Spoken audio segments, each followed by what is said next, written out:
No más convivios en el Estado. Presidencia prohibirá celebraciones de fin de año en instituciones públicas. Juez Gálvez se va de vacaciones. Audiencias por el caso La Línea programadas para diciembre serán recalendarizadas. 4 exdirectivos de Bancafé que fueron beneficiados con fianza deben volver a la cárcel. Juez ordena prisión preventiva. Autoridades de Energía y Minas no encuentran fundamento para incremento de gas propano.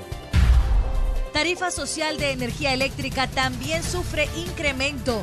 Reducción de subsidio del INDE provocaría ajuste. Por no pagar alquiler, desalojan a sección de investigadores de la Policía Nacional Civil. Agentes sufren consecuencias de mala administración. Aparatoso accidente al final de Calzada Roosevelt causa caos vial a automovilistas de la capital. Crisis en hospitales nacionales se agudiza.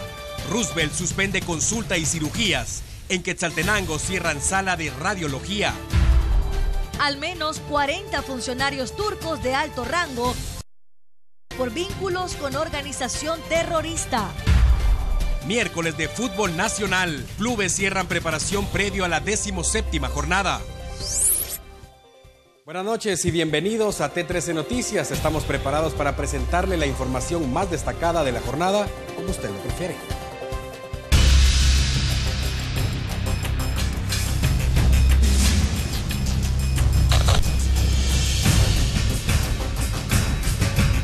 Iniciamos con la noticia. Los trabajadores del Estado guatemalteco corren el riesgo de quedarse sin aguinaldo por la crisis financiera. Sin embargo, hoy se confirmó que además de ello, el plan de austeridad del gobierno central incluye la prohibición de los convivios navideños. El último mes del año es considerado por muchos como la temporada perfecta para actividades familiares y religiosas. Sin embargo, también hay quienes creen que se trata de celebraciones que tienen como objetivo únicamente aumentar el consumismo y resaltan los convivios navideños. Cuando el gasto lo realiza el patrono, los trabajadores disfrutan de la actividad y de alguna manera es una forma de agradecer un año más de trabajo. Cuando los convivios se celebran por instituciones del Estado guatemalteco, empiezan los problemas. Si bien es cierto, toda persona que trabaja para el sector público también tiene derecho a celebrar y que su labor sea premiada, no podemos obviar que ese convivio será pagado con el dinero del pueblo a través de los impuestos. Cuando el presupuesto general de la nación ha sido suficiente, el tema a pocos les ha importado. Pero este año, la situación es diferente. Después de revelarse la existencia de la estructura La Línea, después de las manifestaciones en contra de la corrupción y después del resultado de las elecciones generales, nadie quiere saber que los impuestos están siendo mal utilizados, sin olvidarse de la crisis financiera que padece el país. Por eso, la orden del presidente Alejandro Maldonado Aguirre para este 2015 es que nadie puede utilizar los fondos públicos para celebrar convivios navideños. Si los recursos son escasos, tenemos que ver que se inviertan en los hospitales, en los asilos, en la educación, y eso es lo que tiene prioridad. No, y ahí está la orden dada que eso no se debe hacer. Yo creo que quien lo haga, pues asumirá la responsabilidad por su cuenta y será sujeto de las sanciones que puedan establecer. Eso sería una decisión contraria a lo que ordenó el señor presidente y el ministro de Finanzas. Además de priorizar la inversión en los ministerios básicos para el desarrollo del país, el objetivo del presidente Maldonado es que los recursos existentes sirvan para pago de salarios y aguinaldos de los trabajadores públicos. Las medidas de austeridad continúan y las autoridades de muchas entidades que dependen del Estado guatemalteco aseguran que los fondos no serán suficientes para finalizar la ejecución del presente año.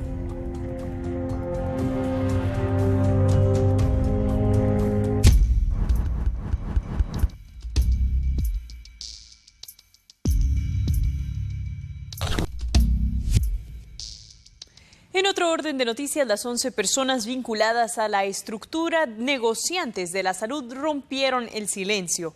Incluso algunos ofrecieron convertirse en colaboradores eficaces para el Ministerio Público. Este martes, solo 4 de 11 personas acusadas de pertenecer a una red de corrupción dentro del Instituto Guatemalteco de Seguridad Social, denominada Negociantes de Salud, declararon ante el juez que lleva el caso, donde se mantiene prófugo el empresario Gustavo Alejos Cámbara. Juan Pablo Muralles Morán, uno de los sindicados señalados por el Ministerio Público de haber trabajado en conjunto con Alejos y que es señalado por los delitos de asociación ilícita, cohecho activo y tráfico de influencias, declaró que los negocios que habla el ente investigador sí se realizaron, pero no con el Seguro Social. Además, solicitó al juez que lo dejara en libertad para ser un colaborador en las investigaciones.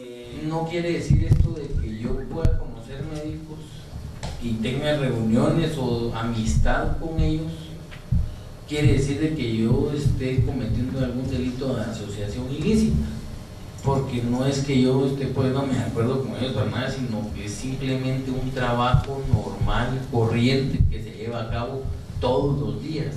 La empresa farmacéutica en la que yo hasta el día de hoy laboro.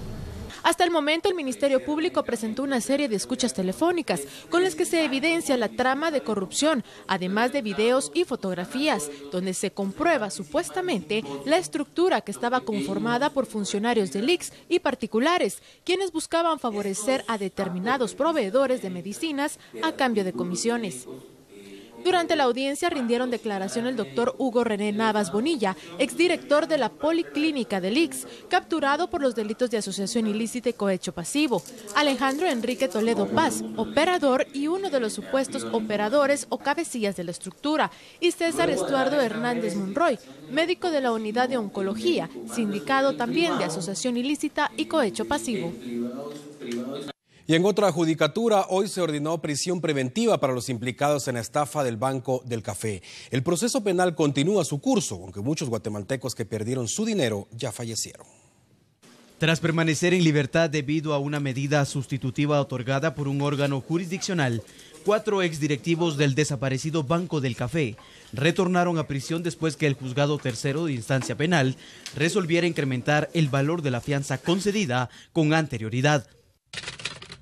Eduardo González, Jorge Alfredo González, Ariel Estuardo Camargo y Leonel Hernández Girón argumentaron que es imposible hacer efectivo el pago de la fianza impuesta porque no cuentan con la suma solicitada por los operadores de la justicia, por lo que al no cancelar la misma deberán ser privados de su libertad. El Ministerio Público solicita de forma respetuosa que a cada uno de los implicados, tanto el señor Jorge Alfredo González Castillo, Eduardo Manuel González Castillo, Ariel Estuardo Camargo Fernández, Leonel Estuardo Hernández Girón, se ha impuesto una caución económica de 200 millones de quetzales por cada uno, señor juez, toda vez que simple y llanamente son responsables de esos recursos, son responsables de posiblemente responsables de una estafa de 1.200 millones de quetzales. Las complicaciones de salud de Roxana Valdetti ameritan que sea ingresada a un centro hospitalario. Al menos así lo aseguran sus abogados, quienes llegaron hoy a la Torre de Tribunales para solicitar al juez Miguel Ángel Gálvez un espacio para presentar su postura en cuanto al tema y hacer la solicitud de manera oficial, en compañía de los médicos del INASIF. Sin embargo, debido al periodo de vacaciones para los trabajadores del organismo judicial, se cree que la solicitud de los representantes legales de la ex vicepresidenta podría ser conocido hasta el próximo mes. Después de la polémica y especulaciones, finalmente el representante de la Universidad de San Carlos de Guatemala, ante la Junta Directiva del Seguro Social, tomó posesión del cargo este día. Tras ser amparado por la Sala Segunda del Ramo Civil, Edgar Balcells Conde fue juramentado esta mañana como integrante de la Junta Directiva del ICS en representación del Consejo Superior Universitario de la USAC. La demora para asumir el cargo se debió al supuesto rechazo de integrantes del Sindicato de Trabajadores del Seguro Social. Así lo informó la vocera de esa institución, Lucía Dubón. Uno de los representantes de un comité ejecutivo del Sindicato Nacional pues presentó un documento en donde establecía de que él no llenaba los requisitos. Cuando este documento se trasladó hacia el departamento legal, ellos emitieron una opinión en donde coincidían y recomendaban a la Junta Directiva que no se diera formal posesión. Cabe destacar que Balcells debía asumir su cargo el pasado 2 de octubre, pero la Junta Directiva se rehusó.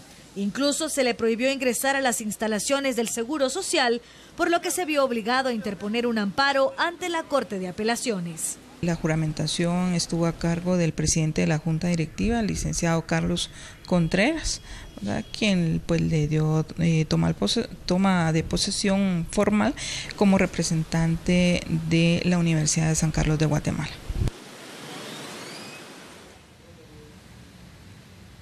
Como escuchamos anteriormente en el caso del juez Miguel Ángel Gálvez, el periodo de vacaciones para trabajadores del organismo judicial provocará que algunos procesos de alto impacto se queden estancados. Uno de los juzgadores más mediáticos de los últimos meses ha sido el titular del Juzgado B de Mayor Riesgo, Miguel Ángel Gálvez. Los casos de alto impacto a cargo de Gálvez han captado la atención general, principalmente por el proceso que se sigue contra los implicados en la red de defraudación aduanera conocida como La Línea. Este día se conoció que el operador de justicia gozará de su periodo vacacional durante el mes de diciembre, situación que pone en incertidumbre el proceso que se sigue contra el expresidente Otto Pérez Molina y la exvicepresidenta Roxana Baldetti, debido a que el juez suplente no podrá asumir las funciones en estos procesos. Aunque nombren un juez para que lo cubra uno, el juez hay muchos procesos que no los toca. ¿Por qué razón? Porque eso significa tener que leer, tener que prepararse, y son procesos muy extensos. Definitivamente el Ministerio Público tiene que cumplir, y a la hora que salgamos lo tendríamos que dejar para los primeros días del mes de enero. Las audiencias que ya están programadas. Pues fíjese que yo en este caso ahorita tenemos las primeras declaraciones de 50 importadores. 50 importadores. Después de los 50 importadores teníamos preparado sacar la audiencia de fase intermedia de la primera fase de la línea, y así sucesivamente ir programando las demás audiencias, respetando prácticamente las que se han puesto, las primeras que se programaron, y así sucesivamente. La audiencia para conocer la etapa conclusiva del Ministerio Público contra Otto Pérez estaba fijada para el 21 del mes próximo, y 3 días más tarde estaba contemplado realizar la diligencia donde se conocería si Roxana Baldetti sería enviada a debate oral y público.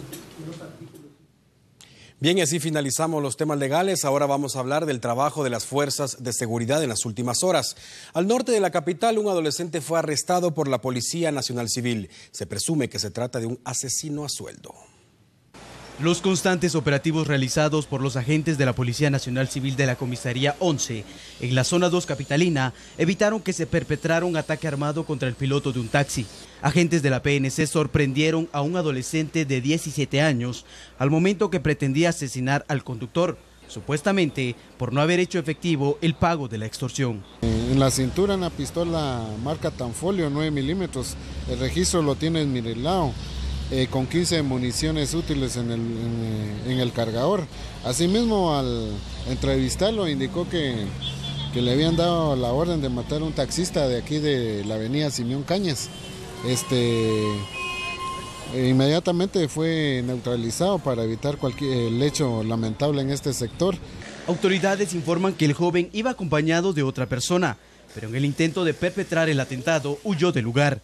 El acusado admitió ser integrante de un grupo delincuencial y tener por objetivo cegarle la vida al piloto del vehículo de alquiler. Tras ser detenido, fue trasladado al juzgado de menores en conflicto con la ley penal para solventar su situación legal.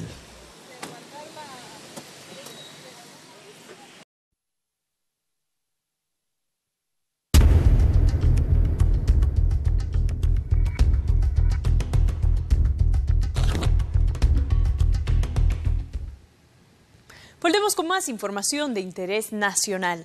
El gas propano es un producto de mucha demanda y cada vez que su precio es elevado, el impacto es negativo a nivel nacional. Preste mucha atención porque, según las autoridades, el precio sigue estable y es importante denunciar a quien no cumpla lo establecido. Desde el pasado sábado, los guatemaltecos han comprado los cilindros de gas propano hasta 15 y 60 quetzales más caros que en los últimos 9 meses, sin que hasta el momento haya una razón que justifique este aumento. Sí, mucha gente se molestó porque ni en la prensa han salido los precios. Mucha gente de ahorita se está absteniendo de pedir gas, de llenar sus reservas y todo eso. Nosotros estamos estables con el precio desde el mes de mayo. Ahorita las personas ya desde el mes de octubre venían preguntando cuándo irá a hacerse el incremento, si se iba a incrementar. Inclusive cuando me preguntaban el precio, todavía estamos con el mismo precio, sí les decía yo. Ahora que se incrementó, pues ya es algo que lo veían, pero que aún así no deja de molestarles. Ante ello, autoridades del Ministerio de Energía y Minas han convocado a los representantes de las importadoras para que expliquen las razones del aumento.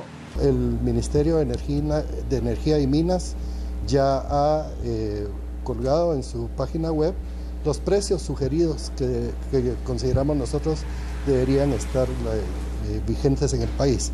Entre hoy y mañana se está citando a las empresas importadoras de gas propano para preguntarles acerca de cuál fue la razón para el incremento. Según el titular del Ministerio de Energía y Minas, el alza puede deberse a la demanda de este producto en el hemisferio norte, ya que en esta época incrementa el uso de la calefacción. Sin embargo, el precio de los derivados del petróleo han reportado bajas a nivel internacional.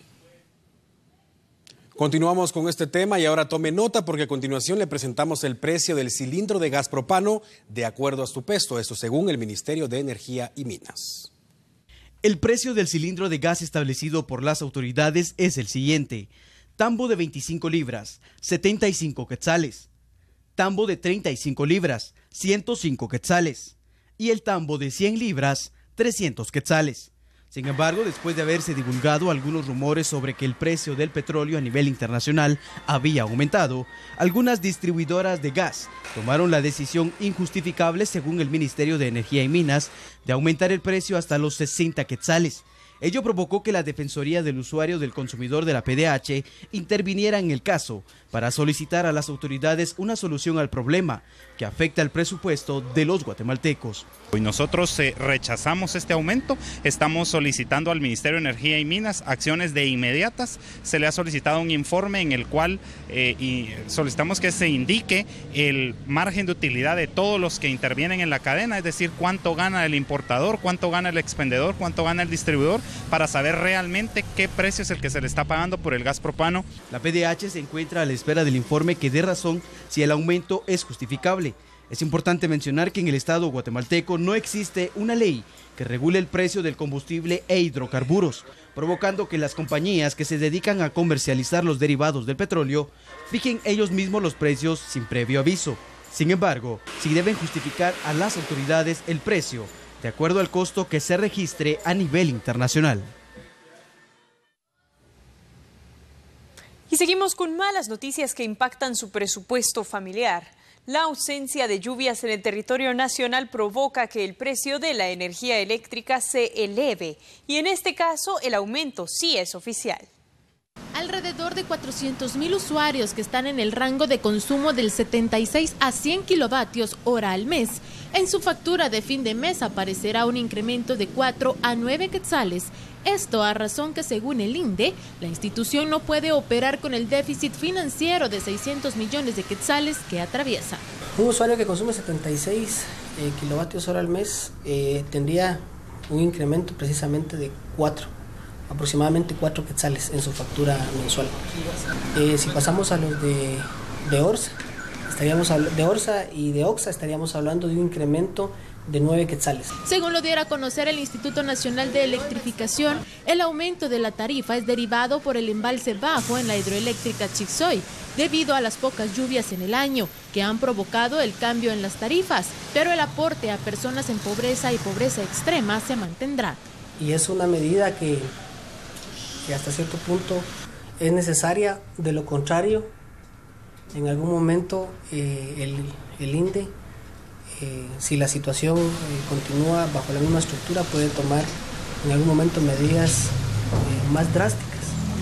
Y, como les repito, se busca que con esta medida se siga manteniendo el apoyo a los usuarios de pobreza extrema y pobreza general. Mientras tanto, el INDE espera la decisión del Ejecutivo de mantener o eliminar el ajuste. Sin embargo, establece que para continuar apoyando a 2.5 millones de personas es necesaria la medida. Mientras tanto, pobladores de una comunidad de Huehuetenango están acusando a la empresa distribuidora de energía eléctrica de cobros excesivos e injustificados. Molestos se encuentran comunitarios del municipio de Santa Cruz Varillas, Huehuetenango, debido a que argumentan que la empresa que genera electricidad en ese lugar ha hecho cobros excesivos del alumbrado público, pese a que en muchas comunidades no cuentan con ese servicio. El 25 de octubre los pobladores retuvieron a 5 cobradores de energía y argumentan que los problemas continuarán si no les dejan de cobrar esta tarifa. Se fueron las 5 personas, no salieron ilesas, no les hicimos nada, solo se detuvo por la presión de... ¿Acciones continuar si no hay una solución? Hasta más drástica. Nosotros ya fuimos claros con que si ellos no van a tomar el carta en este asunto, las comunidades pueden actuar más drástica, porque es que como se está pagando un costo que no se les sirve, pues. Por el momento se espera otra reunión en donde se fijen acuerdos definitivos, ya que este día únicamente se plantearon algunas peticiones. En Huehuetenango reporta para T13 Noticias Daniel Méndez, compromiso más allá de la información. Continuamos con más información. El secretario ejecutivo de la CONRED asegura que el déficit presupuestario que sufre esa entidad no permitirá que finalice en el presente año cumpliendo con sus labores. El funcionamiento de la Coordinadora Nacional para la Reducción de Desastres CONRED podría verse afectado por falta de fondos.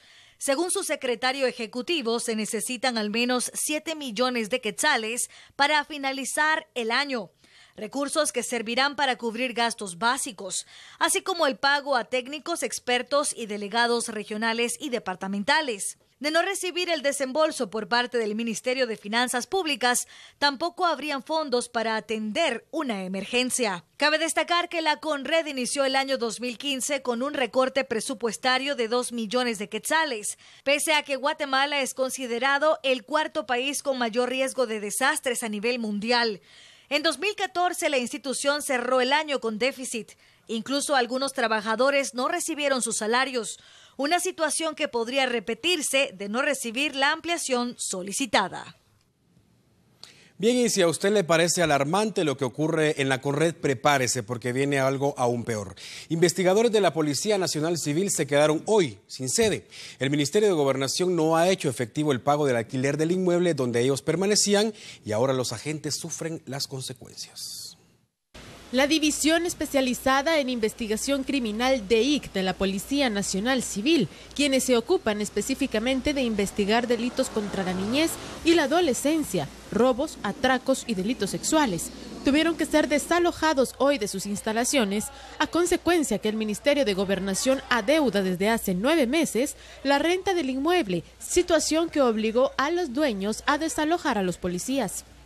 Pero esta no es la primera vez que la PNC debe desalojar un inmueble por falta de pago. Según algunos de los investigadores que desocuparon el lugar, en marzo de este año fueron ubicados en la 14 calle entre 4ª y 5ª avenida de la zona 1, pues antes estaban en la 16 calle y 12 avenida de la zona 1, espacio de donde también fueron retirados por falta de pago en el alquiler. Según el director de la Policía Nacional Civil, Neri Ramos, los agentes serán trasladados a otro lugar en la zona 8, donde cuentan con un terreno más amplio y ahorrarán costos.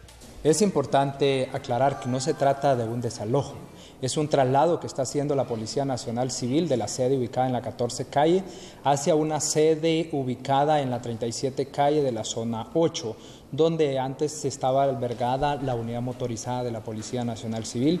Es un edificio mucho más amplio, más espacioso y específicamente lo que queremos es optimizar la infraestructura de la que dispone la Policía Nacional Civil con el fin de ahorrarnos precisamente la renta que se estaba pagando en el inmueble de la 14 calle. Sin embargo, los policías temen que en este lugar también deban ser removidos más adelante por los mismos motivos. Apenas el pasado sábado fueron desalojados los agentes de la subestación 13, ubicada en la 2ª calle y 14 avenida de la colonia El Maestro en la zona 15, debido a un problema legal con el supuesto dueño del inmueble, misma que ya se encuentra en investigación por parte de la PGN. En otro orden de noticias, se estima que al menos la mitad de los damnificados de El Cambray 2 contarán con nuevo techo para las fiestas navideñas. Después de ser puesta la primera piedra del proyecto habitacional que reubicará a 150 familias damnificadas y sobrevivientes del derrumbe de tierra ocurrido en el Cambrai 2 Santa Catarina Pinula, los trabajos de edificación aceleran su paso para entregar lo antes posible las viviendas. El proyecto será edificado por ingenieros de los Ministerios de Comunicaciones y de la Defensa Nacional. Según lo indicó el ministro de Defensa, William Mancilla, el 50% de las casas que serán edificadas serán entregadas a finales del próximo mes, con el objetivo de evitar que las familias continúen permaneciendo en los albergues aún habilitados o alquilando alguna residencia. Aunque las licencias de construcción aún no han sido emitidas, los trabajos avanzan a buen ritmo. Bien es cierto, esta semana estamos pendientes que nos autoricen la licencia, pero los trabajos de urbanización ya se empezaron a hacer por parte del Cuerpo de Ingenieros y el Ministerio de Comunicaciones. ¿Qué les diré? Son días pues de mucha esperanza, tenemos mucha fe.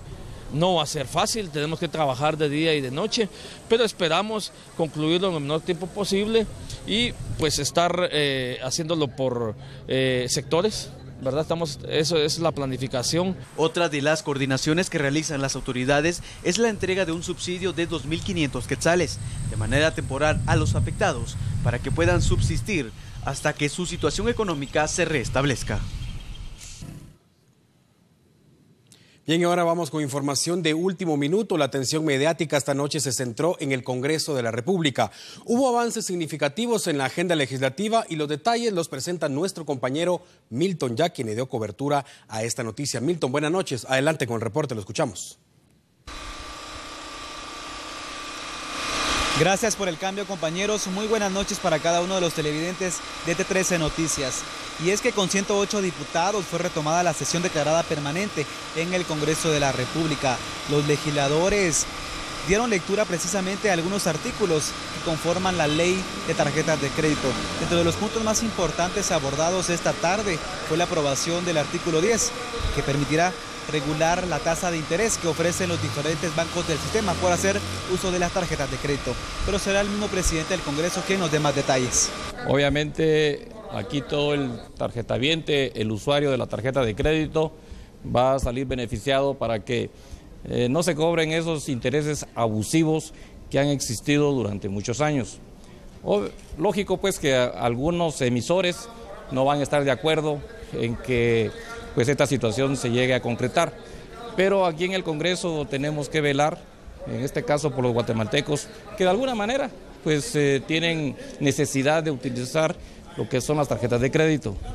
Hoy el Congreso está manifestando de que es importante regular todas estas situaciones, como repito, de abuso que han existido durante muchos años en este país.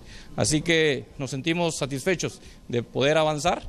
Sabemos y reconocemos de que pueden haber instancias legales que algunos que estén en contra de esta ley puedan interponer donde corresponde, pero nosotros como Congreso, como diputados, tenemos esta obligación social de proteger a todos los tarjetavientes que desafortunadamente pues ahora padecen de esta situación abusiva que a veces otros empresas, emisoras actúan de esa manera.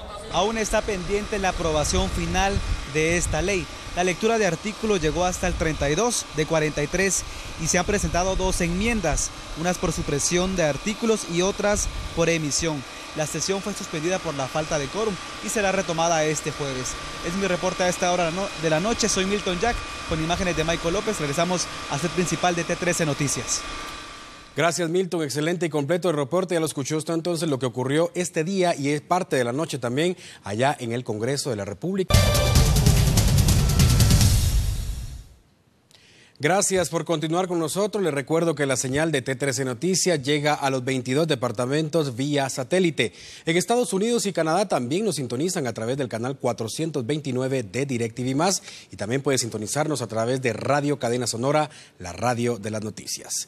Continuamos con la información y preste mucha atención porque si usted tiene cita en la consulta externa del Hospital Roosevelt en los próximos días, hoy le tenemos malas noticias.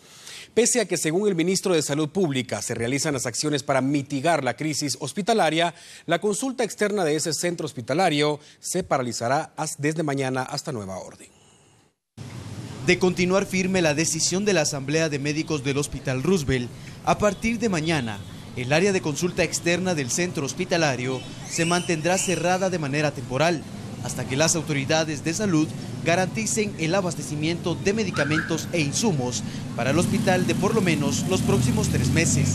La decisión fue anunciada por el director del centro asistencial, Carlos Soto, quien además resaltó que a varios de los médicos aún no se les ha hecho efectivo el pago de sus honorarios. Otra de las áreas que se mantendrá cerrada será la de cirugías selectivas que estén programadas para los siguientes días, puesto que no se cuenta con los recursos necesarios para realizar las intervenciones quirúrgicas. Primero es el cierre de la consulta externa y segundo es la suspensión definitiva de las cirugías selectivas. Esta situación la van a mantener hasta que no se le garantice al Hospital Roosevelt un abastecimiento de por lo menos 3 meses de insumos. Y lo segundo es, ellos piden el pago puntual de sus salarios. De acuerdo a las declaraciones de Soto, el hospital carece de al menos 15 medicamentos, de los cuales 7 son esenciales. El ministro de Salud y Asistencia Social, Mariano Rayo, catalogó las acciones de los médicos como contradictorias, ya que el pasado domingo recibió un informe donde especificaba que el abastecimiento del hospital se encontraba por encima del 90%. Sin embargo, para que los guatemaltecos no resulten afectados, la cartera sanitaria desde ya habilitó ambulancias para el traslado de pacientes a otros centros asistenciales, con el objetivo de garantizar la salud pública a todos los ciudadanos. Ya desde hoy, si ustedes van ahorita, mientras estamos conversando, van a poder observar algunas ambulancias, vamos a poner más, porque no solo el Hospital San Vicente y otros hospitales, sino también CAPS o centros de salud tienen la capacidad de atender consulta externa. O sea, ya entramos en una acción de emergencia en la cual aquellas personas que no puedan ser atendidas o no van a ser atendidas sean trasladadas. Continuando con el tema, en el Hospital Nacional de Occidente ya fue paralizada el área de rayos X. Los médicos aseguran que si no se encuentra solución a la crisis, pronto ese centro asistencial colapsará. Hospital Regional de Occidente suspende servicio de radiología debido a lo anunciado con anterioridad que dichos insumos de este centro hospitalario no alcanzarían para terminar la atención de los pacientes en el transcurso de este año. A partir del día de hoy no se estará prestando el servicio de rayos X y de laboratorio en consulta externa. La razón principal de esto es que tenemos pocos insumos reactivos y químicos, principalmente en rayos X, para poder revelar las placas. Y si nosotros absorbemos el volumen que manejamos en consulta externa, vamos a descubrir los servicios de emergencia, intensivos y hospitalizaciones. Entonces, pues de alguna manera tenemos que priorizar los recursos que tenemos mientras logramos ver que nos despachen. Y como siempre, la población que asiste a consulta externa será la afectada con esta falta de insumos médicos. Vamos a otro tema y esta mañana el tránsito vehicular estuvo congestionado durante varias horas en la ciudad capital. Varios percances automovilísticos provocaron este caos. Desde muy temprano, cientos de guatemaltecos se vieron afectados por un fuerte congestionamiento vial en las principales arterias de la capital a consecuencia de varios accidentes. El primero se registró en el Boulevard El Naranjo cuando un conductor perdió el control de su vehículo y derribó un poste del tendido eléctrico, afectando a quienes residen en las colonias 1 de Julio, Tierra Nueva y Lodebrán. En la Cuarta Avenida, entre 13 y 14 calle de la Zona 1, una unidad de transurbano se empotró contra otro poste de alumbrado público, todo a consecuencia de la supuesta excesiva velocidad con la que viajaba el conductor e ir peleando pasaje, según indicaron testigos. A causa del percance, varios vecinos del lugar fueron afectados por el corte de energía eléctrica y varios cables quedaron tirados en la cinta asfáltica. Y en la ruta interamericana, a la altura del kilómetro 15.5, un tráiler que transportaba piso cerámico volcó dejando tapadas las vías de ambos carriles y ocasionando un fuerte congestionamiento en el lugar. Las largas filas de vehículos llegaron hasta la calzada Roosevelt a cercanías del Trébol, afectando también a vecinos de Misco.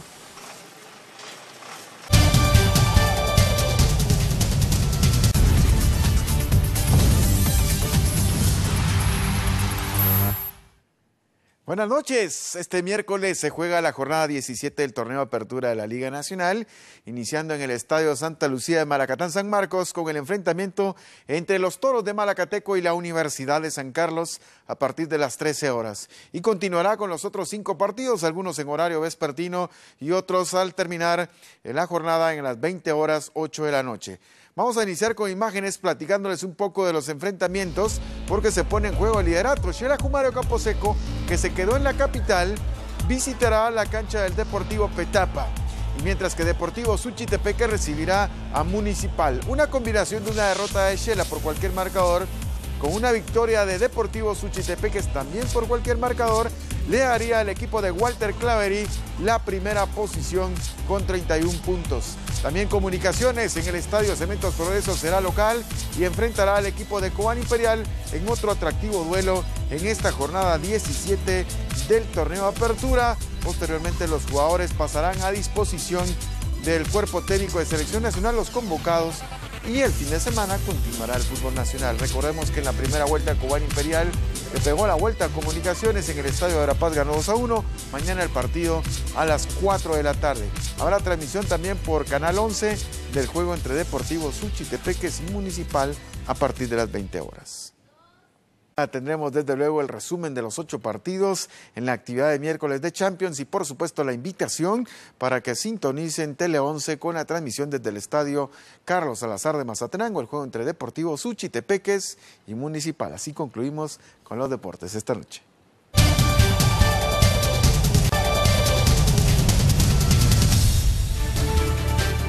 Bien, gracias por continuar con nosotros y así estamos llegando al final de otra jornada laboral. Gracias por sintonizarnos. Recuerde que mañana regresaremos en punto de las 21 horas acá por Canal 13. Es todo por hoy. Buenas noches y que descanse. Hasta mañana. Buenas noches.